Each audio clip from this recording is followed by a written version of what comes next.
Hasan wa Sayyidina Husain wa kullu dzurriyyati Rasulillah ajmain. Alhamdulillah, yang saya hormati seluruh pecinta Rasulullah, yang saya hargai, yang saya cintai, semua cucunya Rasulullah, yang mana kita semua mengharap semua yang hadir di sini dipanjangkan umurnya dengan kesehatan, dipanjangkan umurnya dengan ketenangan, dipanjangkan umurnya dengan kebahagiaan, dipanjangkan umurnya dengan kesuksesan di dunia sampai sukses bertemu Rasulullah di dalam surga Firdaus, Jannatul Firdaus. Amin. Amin. Ya Rabbal. Alhamdulillah. Seluruh bapak-bapak, ibu-ibu, para habaib yang saya tidak sebut namanya satu persatu, namun sedikit pun tidak mengurangi takdim perhatian kita semua di dalam doa-doa, di dalam sholat. Amin. Alhamdulillah. Segala puji bagi Allah yang telah memberikan kita nikmat Islam, yang wajib kita syukuri nikmat tersebut. Kalau kita tidak syukuri nikmat Islammu, kalau kita tidak syukuri nikmat imanmu, Allah akan hilangkan itu nikmat kalau kita lupa bersyukur. Karena Allah sudah berikan peringatan, wa qalilun minal abdi asyakur. Sedikit hamba-Ku yang mau bersyukur. Peringatan itu peringatan dari Allah. Di pertemuan ini ada satu perkara yang harus saya sampaikan. Apa itu? Tentang laki-laki yang sholat. Kalau sholatnya mempunyai pakai baju yang pendek, usahakan bajunya dikasih masuk di dalam sarung atau bajunya dikasih masuk di dalam celana, supaya auratmu tidak terbuka ketika sujud di dalam sholat. Karena kalau auratmu, kulitmu ketika sujud kelihatan karena bajunya terlalu pendek, batal sholatmu karena aurat terbuka. Karena syarat sahnya sholat menutup aurat. Apa itu aurat? Apa itu aurat? Aib, kejelekan, aib yang harus ditutup. Itu juga. Ibu-ibu juga perhatikan, kalau sholat, kalau sujud, hati-hati jangan sampai tarik kurunta kelihatan rambutnya. Karena rambutnya perempuan itu aurat yang wajib ditutup. Satu helai kelihatan karena tak tarik waktu sujud, itu sering terjadi. Kelihatan rambut tak, batal sholat tak. Harus jadi usahakan yang longgar-longgar mukenanya, bulunya yang longgar-longgar, banyak-banyak paniti. Harus lebih diutamakan daripada mengharap masuk surga. Karena orang yang mengharap masuk surga belum tentu dapat ridho, tapi orang yang mendapatkan ridho dari Allah pasti hadiahnya surga. Bagaimana caranya kita mendapatkan ridho dari Allah? Ada amalan.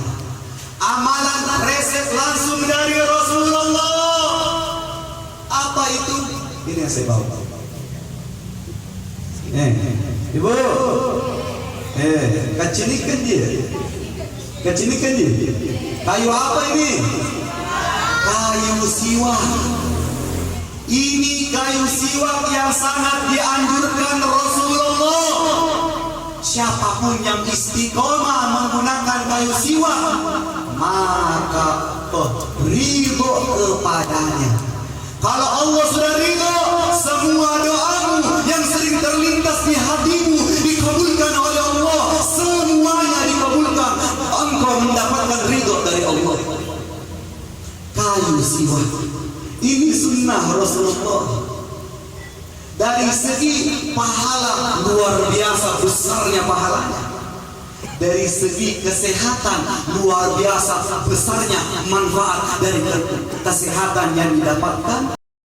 Gigimu menambah EQ, daya ingatmu tertambah sehingga orang yang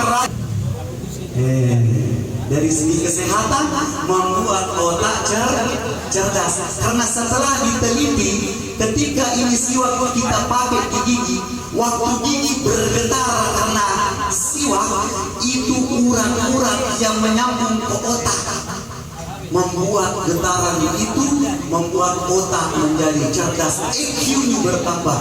Termasuk orang bilang maulu itu orang biasanya yang kena itu orang tua, pelupa, pikun, ada tidak? Kayu siwak obatnya. Ini resep dari Rasulullah Sallallahu Alaihi Wasallam. Dengan kayu siwak memperkuat gigimu, dengan kayu siwak membuat lidahmu fasih membaca Al-Quran, dengan kayu siwak membuat matamu tajam melihat kebaikan, dengan kayu siwak memperkuat tulangmu untuk beribadah kepada Allah, dengan kayu siwak membuat pencernaan yang ada di perutmu diproses dengan kesehatan, dengan kayu siwak engkau mendapatkan ridho dari Allah, dengan kayu siwak semua penyakit bisa disembuhkan kalau benar-benar engkau mau menggunakan kayu siwak. Tapi kalau ada obat, jangan pertanyakan satu kali pakai langsung disembuh. Ini cuma obat saja yang dari dokter. Kalau kita langsung makan, bukan langsung terus rutin. Kita obat itu biasanya 3 kali 1, 3 kali 2, tapi rutin, bukan sekali minum langsung sembuh, tidak. Proses rutin. Apa itu rutin? Istiqomah, continue, berturut-turut menggunakan kayu siwak membuat penyakitmu akan sembuh. Siapa di sini yang punya penyakit asam lambung? Ada?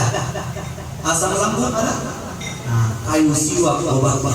Maafkan sebelum saya tutup, mari kita minta maaf kepada Allah, minta ampun kepada Allah agar kita bisa diberikan hidayah membeli siwak dan menggunakan siwak sampai istiqomah siwak supaya kita selamat di dunia, termasuk tadi ada yang ketinggalan,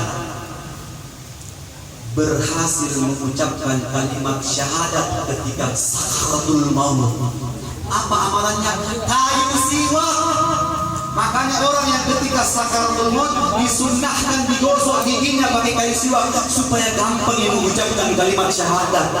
Indahnya, luar biasa hebatnya kalau kalian belum meninggal sudah terbiasa menggunakan kayu siwak sehingga kalian mendapatkan kesempatan membaca syahadat ketika sakaratul maut. Membuktikan dengan kayu siwak kita semua menjadi orang-orang mendapatkan kesempatan husnul akhir yang baik. Ayo minta maaf kepada Allah.